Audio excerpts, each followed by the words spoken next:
જય શ્રી કૃષ્ણ વિદ્યાર્થી મિત્રો, જ્ઞાન વિહાર સ્કૂલના ઓનલાઈન શિક્ષણમાં તમારું હાર્દિક સ્વાગત છે। ધોરણ 8 વિષય વિજ્ઞાન, એમાં આપણે પહેલો પાઠ પૂરો કર્યો હતો કે પાક ઉત્પાદન અને વ્યવસ્થાપન। આજે આપણે હવે બીજો પાઠ ચાલુ કરીશું। બધાને પહેલો પાઠ સમજાઈ ગયો? તમે બધાનું રિવિઝન કર્યું ને? મેં જેટલા તમને પ્રશ્ન સમજાવ્યા એ બધાને, તો આજે આપણે હવે બીજો પાઠ ચાલુ કરશું। તો કે પ્રકરણ 2 સૂક્ષ્મ જીવો। સૂક્ષ્મ જીવો મિત્રો અને શત્રુ।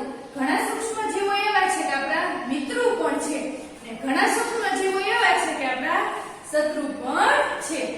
ચાલો તો આપણે હવે આજે એના વિશે અભ્યાસ કરશું। શું કહે છે? તો કે માઇક્રો ઓર્ગેનિઝમ, સૂક્ષ્મ જીવો એટલે માઇક્રો ઓર્ગેનિઝમ, ફ્રેન્ડ્સ એન્ડ ફો। ફ્રેન્ડ્સ એટલે મિત્રો અને ફો એટલે શત્રુ। ઘણા એવા હોય છે કે આપણા શત્રુ પણ છે। તમે તમારી આસપાસ વનસ્પતિઓ, પ્રાણીઓ સહિત અનેક સજીવોને જોયા હશે। બધાએ જોયા જ છે, હવે તો જોયા જ હોય। તમે તમારી આસપાસ શું કે છે? વનસ્પતિ, પ્રાણીઓ અને સજીવોને જોયા હશે। પરંતુ કેટલાક સજીવ એવા પણ છે જેને આપણે નરી આંખે વડે જોઈ શકતા નથી।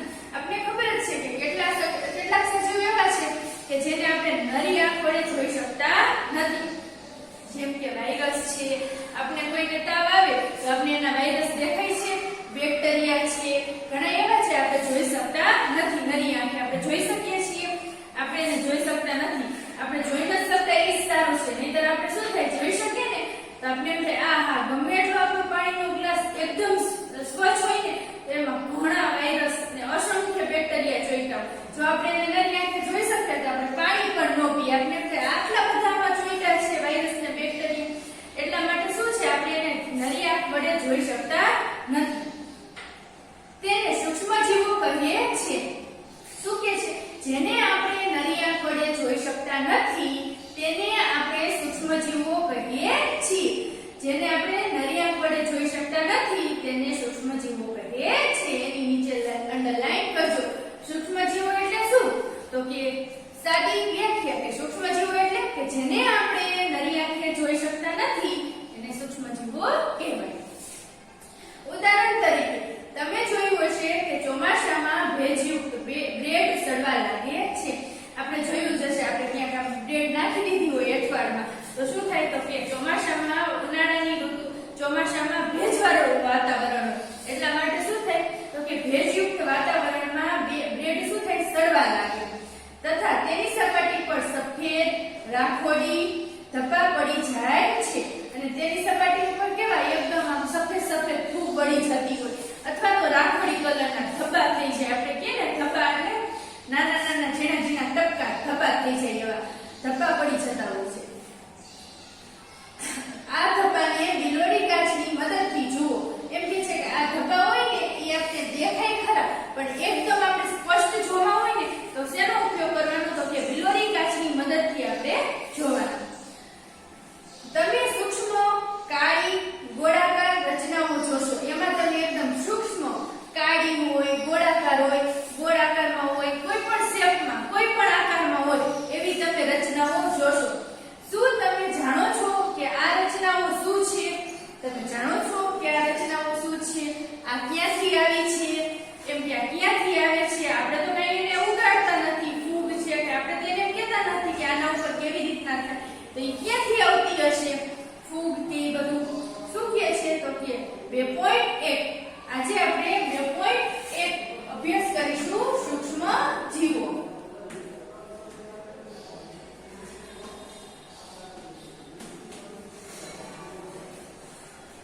પ્રવૃત્તિ 2.1 બગીચો અથવા મેદાનમાંથી એક બીકરમાં ભીની માટી લો। શું કહે છે? કે બગીચો હોય કે મેદાન હોય એમાંથી એક બીકરમાં કેવી ભીની માટી ચોમાસા દરમિયાન લેવાની। માટીના કણો બેસી જાય ત્યારબાદ બીકરમાંથી પાણીનું એક ટીપું સ્લાઇડ પર લો। એમાં આપણે બીકરમાં શું પાણી નાખવાનું? માટી નાખવાની। જ્યાં સુધી બધા જ માટીના કણો બેસી જાય ને પછી શું કરવાનું? તો કે એક ટીપું પાણી। તમે બધાએ કાચની સ્લાઇડ જોઈ છે કે નથી જોઈ? તો કાલે હું તમને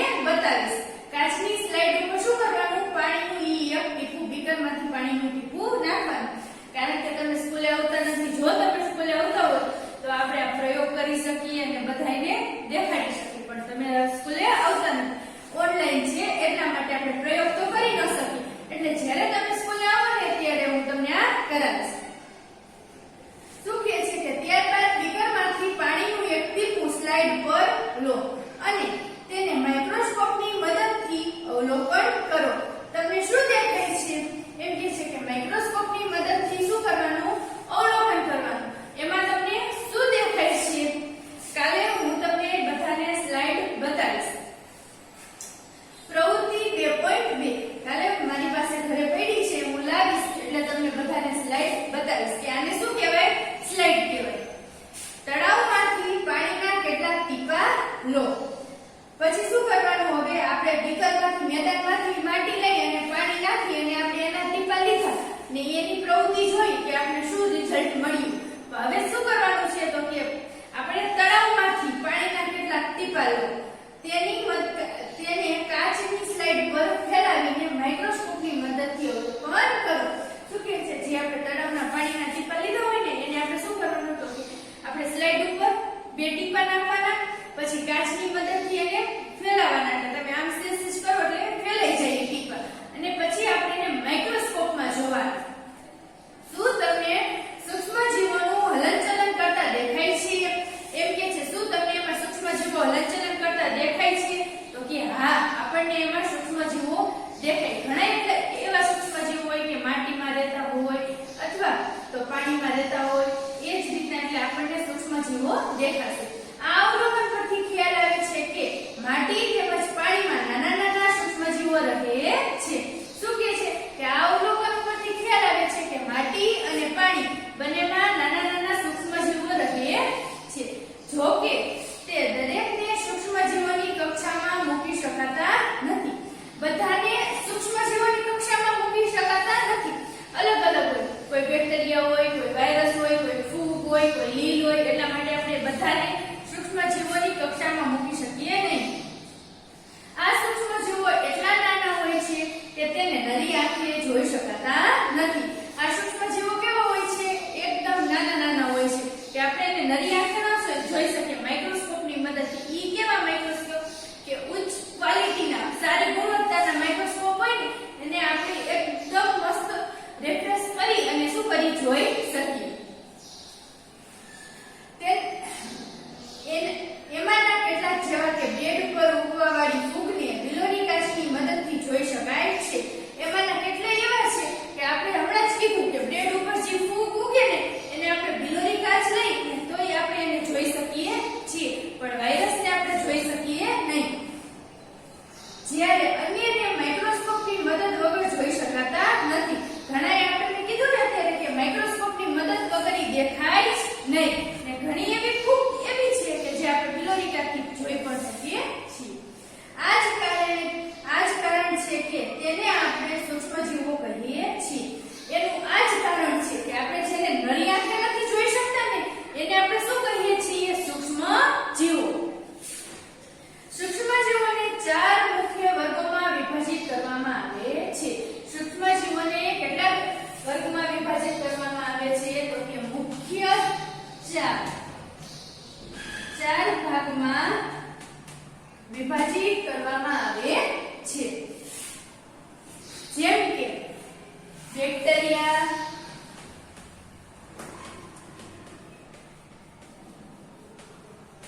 પછી બીજું ફૂગ,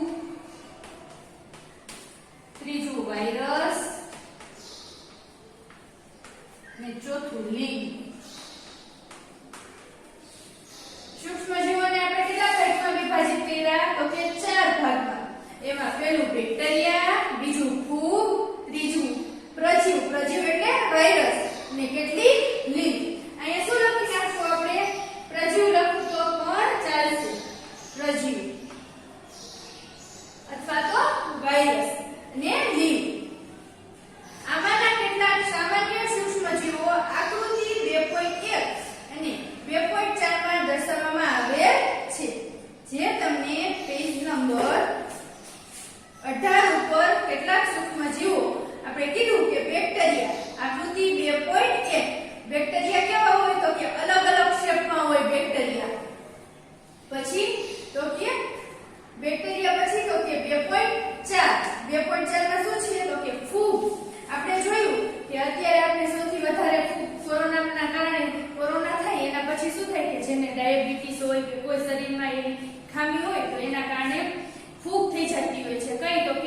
માઇકોસિસ. ઘણી ફૂગ એવી છે કે આપણા શરીરને નુકસાન પણ કરે છે અને ઘણી ફૂગ એવી છે કે આપણા શરીરને હાર્મફુલ એટલે કે સારી પણ છે. આપણે ઘણી ફૂગનો ખોરાક તરીકે ઉપયોગ કરતા હોય. તમે સાંભળ્યું હશે મશરૂમ, ઈસ્ટ, એ બધી ફૂગનો આપણે શું કરીએ તો કે ખોરાક તરીકે ઉપયોગ કરીએ. તો કે બ્રેડ મોલ્ડ, આમાં જો તમને દર્શાવ્યું છે બ્રેડ મોલ્ડનું આકૃતિ આપી છે. પછી પેનિસિલિયમ અને પછી એસ્પરજીલસ. આ બધી શું છે એક પ્રકારની ફૂગ છે. જેમ જેમ તમે આગળ અભ્યાસ કરશો એટલે આના વિશે તમારે અભ્યાસ કરવાનો થશે અને જો આમાંથી કોઈ સાયન્સ રાખશે અને બીએસસી કરશે તો બોટનીમાં તમને આ બધી ફૂગ આપવામાં આવશે. એના ઉપર તમારે શું કરવાનું થશે સૂક્ષ્મદર્શક યંત્રની મદદથી એને જોવાની થશે. આ શું છે બધી ફૂગ છે ને આપણે ઉપર જે બેક્ટેરિયા જોઈએ ઘણા બેક્ટેરિયા એવા હોય છે કે કુંતલ આકારના. કુંતલ આકારનો શેપ કેવો તો કે આવી રીતના હોય. આવી રીતના આમાં અણી જેવો શેપ હોય કુંતલ આકાર. પછી દંડાણુ આકારના બેક્ટેરિયા અને કેવા કહેવાય તો કે કુંતલા આકાર. પછી તો કે દંડાણુ જેવા બેક્ટેરિયા એકદમ આની રચના હોય અને કેવા કહેવાય તો કે દંડાણુ. બેક્ટેરિયાના પણ અલગ અલગ પ્રકાર હોય છે. ચાલો આપણે ક્યાં જોતા હતા પેજ નંબર 17 ઉપર. હવે શું ભણશું તો કે વાયરસ. વાયરસ પણ સૂક્ષ્મદર્શી હોય છે. વાયરસ કેવા હોય છે તો કે વાયરસ પણ સૂક્ષ્મદર્શી કે જેને આપણે જોઈ શકીએ નહીં. આપણે કોરોનાના વાયરસને જોઈ શકીએ છીએ કે આપણે જેને થાય એને ખબર પડી છે કે આના શરીરમાં વાયરસ ઇમ્પેક્ટ થયો અંદર થયો ખબર પડી છે તો કે આપણે વાયરસને જોઈ શકતા નથી. કેવા હોય છે સૂક્ષ્મદર્શી. પરંતુ તે અન્ય સૂક્ષ્મજીવો કરતા ભિન્ન હોય છે. આપણે બધા સૂક્ષ્મજીવો જોયું ને કે બેક્ટેરિયા, ફૂગ, લીલ એ બધા કરતા કેવા હોય છે ભિન્ન હોય છે એટલે અલગ હોય છે. તે માત્ર યજમાન કોષમાં જ વિભાજન પામે છે. યજમાન એટલે કે બીજાના શરીરમાં. યજમાન એટલે કે બીજા ઉપર વિભાજન પામવું. ઈ યજમાન કોષમાં જ વિભાજન પામે. પોતાના કોષમાં ઈ વિભાજન નથી પામતા શરીરમાં પણ ઈ બીજાના કોષમાં દાખલ થઈ અને શું કરે વિભાજન પામે. આપણે જો પહેલા દિવસે તાવ આવ્યો હોય આપણે ખબર પડે કે આપણે શરદી થઈ તાવ આવવાનો છે તો શું થાય તો કે પહેલા આપણા શરીરમાં ઓછા વાયરસ વિભાજન પામતું પણ જેમ જેમ આપણે વધારે તાવ ચડતું જાય એમ શું થતું જાય એનું વિભાજન 2 માંથી 3, 3 માંથી 10 એવી રીતના ડબલ થતું જાય. લાખોની સંખ્યામાં થતું જાય ને આપણા જે સામે આપણા શરીરના હ્યુમન બોડીના વાયરસ હોય આપણા શરીરમાં એની સામે અસર દાખવી શકે નહીં. એ શું થઈ જાય તો કે લડતા લડતા નબળા પડી જાય. અર્થાત બેક્ટેરિયા વનસ્પતિ અથવા પ્રાણીઓમાં જ વિભાજન પામે છે. વાયરસ શેમાં વિભાજન પામે તમને પૂછે કે વાયરસ શેમાં વિભાજન પામે તો ખાસ યાદ રાખજો બેક્ટેરિયા, વનસ્પતિમાં અને પ્રાણીઓમાં.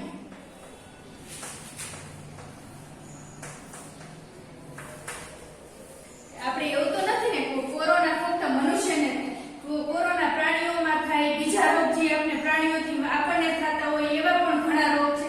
એટલા માટે શું કહે છે કે વાયરસ બેક્ટેરિયા મનુષ્ય અને પ્રાણીઓ બધામાં જ વિભાજન પામે છે. વાયરસની આકૃતિ પેપર 3 માં દર્શાવવામાં આવેલ છે. વાયરસની આકૃતિ પેજ નંબર 18 ઉપર ફેરવો. વાયરસની આકૃતિ આપણને દર્શાવવામાં આવી છે કે જે શું છે પ્રજીવ. આપણે શું કહીએ પ્રજીવ. વાયરસની આકૃતિ 19માં પેજ નંબર ઉપર દર્શાવી છે. આપણને બધાને દેખાય છે ને કેવી રચના છે આમ સેટેલાઇટ જેવી આવી રીતના છે ને વાયરસની રચના.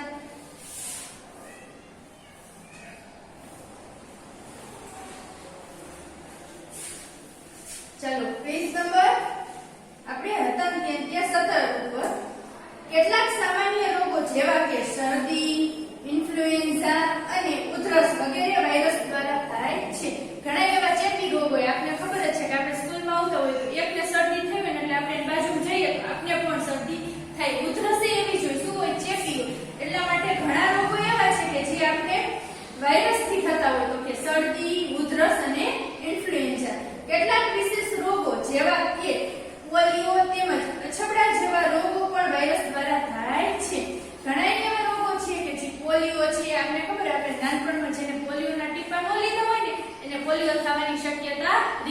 પોલિયો પછી અછબડા.